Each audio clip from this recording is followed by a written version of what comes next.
The Scariest Doll Part 2. Whispers in the Dark. June sat frozen on the edge of her bed, eyes locked on the doll sitting upright on the floor. The moonlight leaking through the window cast long, jagged shadows across its porcelain face, making the cracked mouth look even more like a grin. She didn't move for several minutes. The doll didn't move either.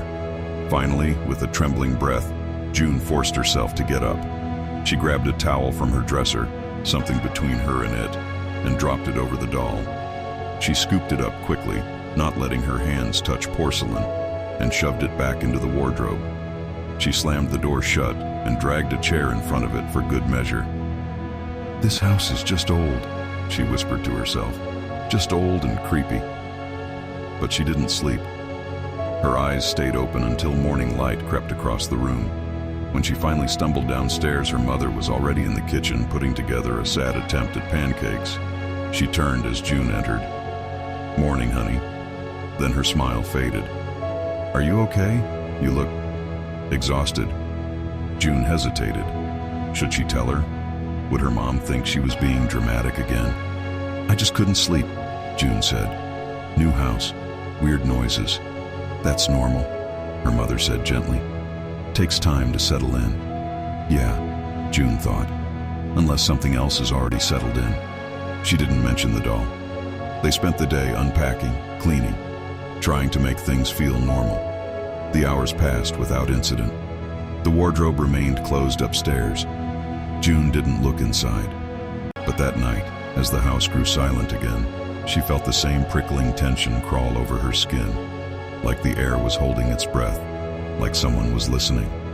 She lay in bed, curled under her covers, when she heard it. Soft footsteps, light, delicate, coming from the hallway. June sat up, heart slamming against her ribs. She listened. The footsteps stopped outside her door. She held her breath. A soft, fragile voice whispered through the gap beneath the door. "June."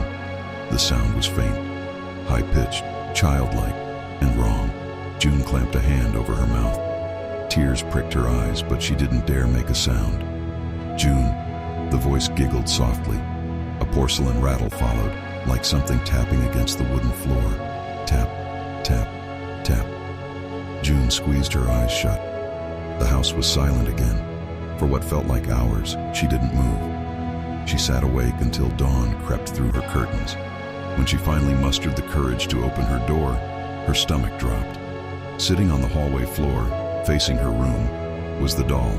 Its head was tilted upward, staring. The towel she had wrapped it in lay crumpled behind it. The wardrobe door upstairs was wide open again. The history behind the walls. That morning, June didn't bother hiding the fear in her voice.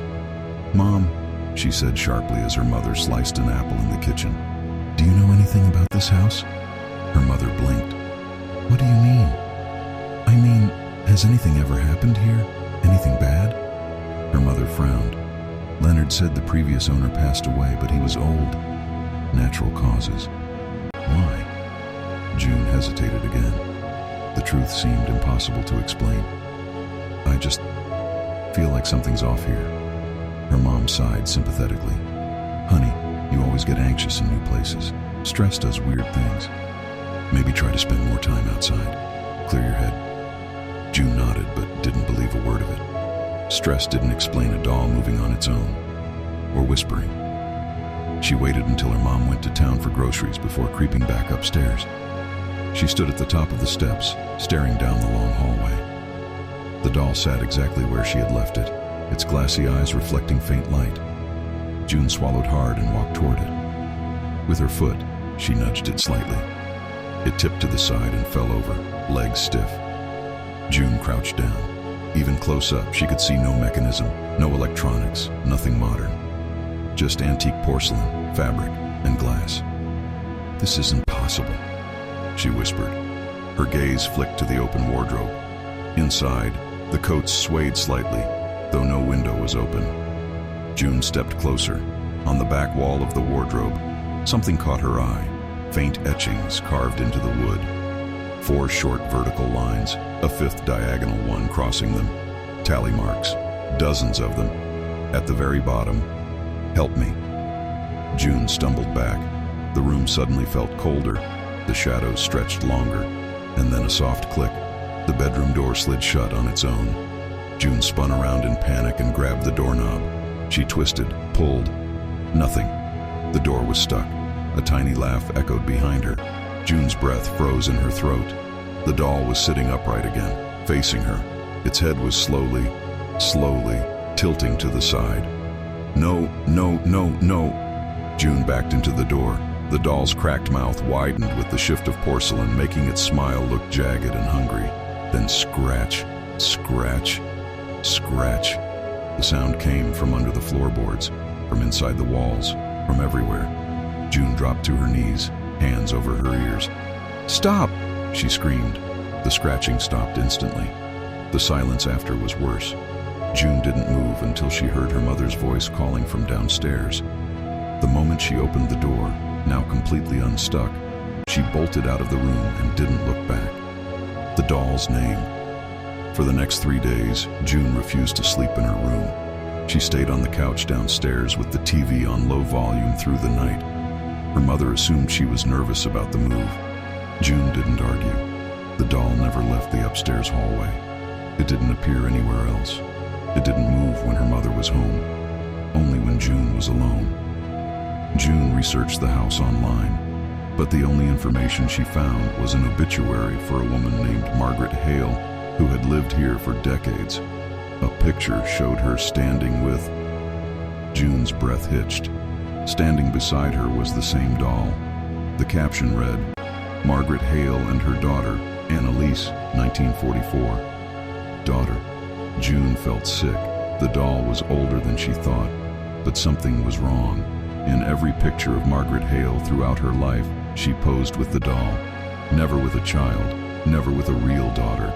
The doll was always there, always smiling. June scrolled deeper until she found a newspaper snippet, old and scanned poorly. Local woman found dead in upstairs bedroom. Doll clutched in her arms. June couldn't breathe. The article mentioned Margaret Hale's obsession with the doll. Neighbors said she claimed the doll spoke to her, called her mama. June slammed the laptop shut. That night, as the wind howled outside and the house groaned, a whisper slithered down the stairs. June. The voice was sweeter this time, less distant, more alive. June curled tighter on the couch.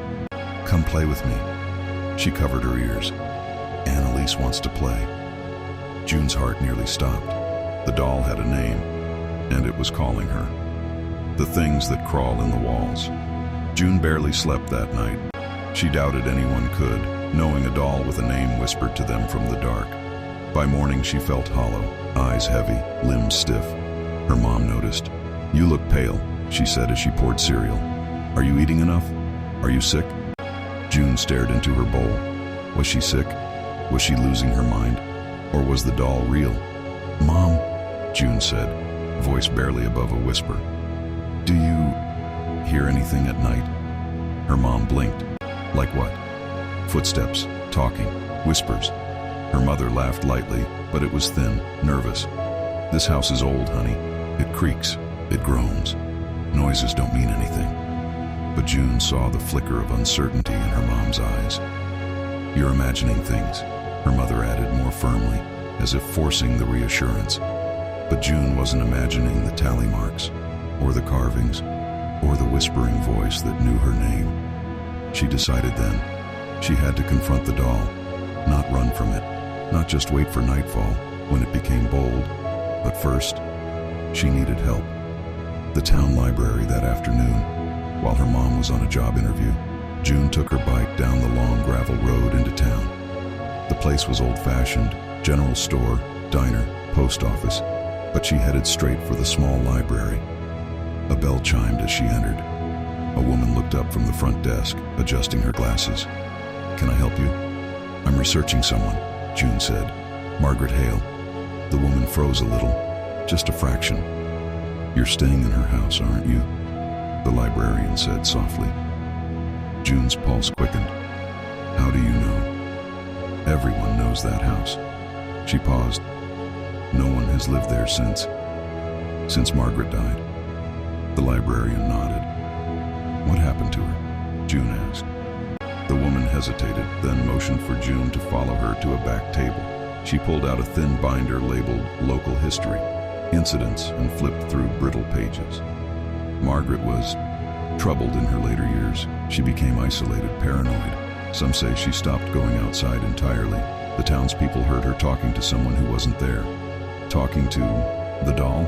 June asked. The librarian stiffened.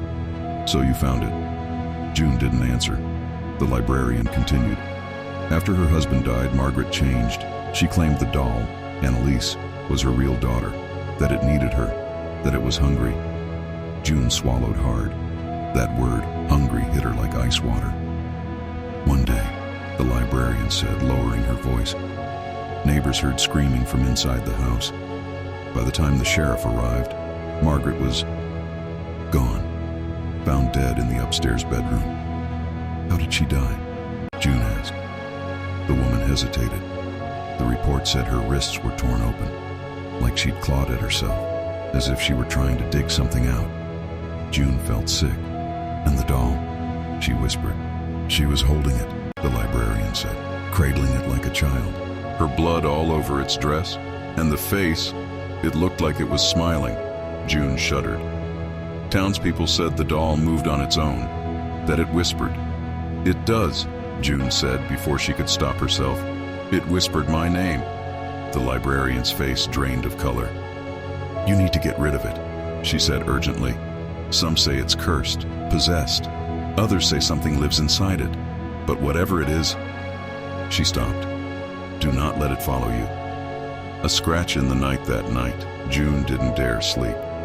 She sat upright on the couch, lights dim, blanket around her shoulders. Her mom had gone to bed hours ago, still annoyed that June refused to sleep in her room. You're too old for this, she said. You need to face your fears. June almost laughed at that. If only her mom knew what fear really looked like. The house fell silent, the kind of silence that felt wrong, too heavy, too still. Then scratch, scratch, scratch. June stiffened. The sound came from inside the wall behind her, slow, deliberate, like fingernails dragging down the wood. She stood slowly.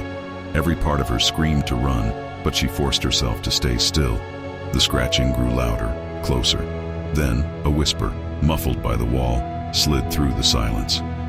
June! She stumbled backward. The drywall bulged, just slightly, as if something was pressing from the other side. Then, knock. One soft tap from inside the wall.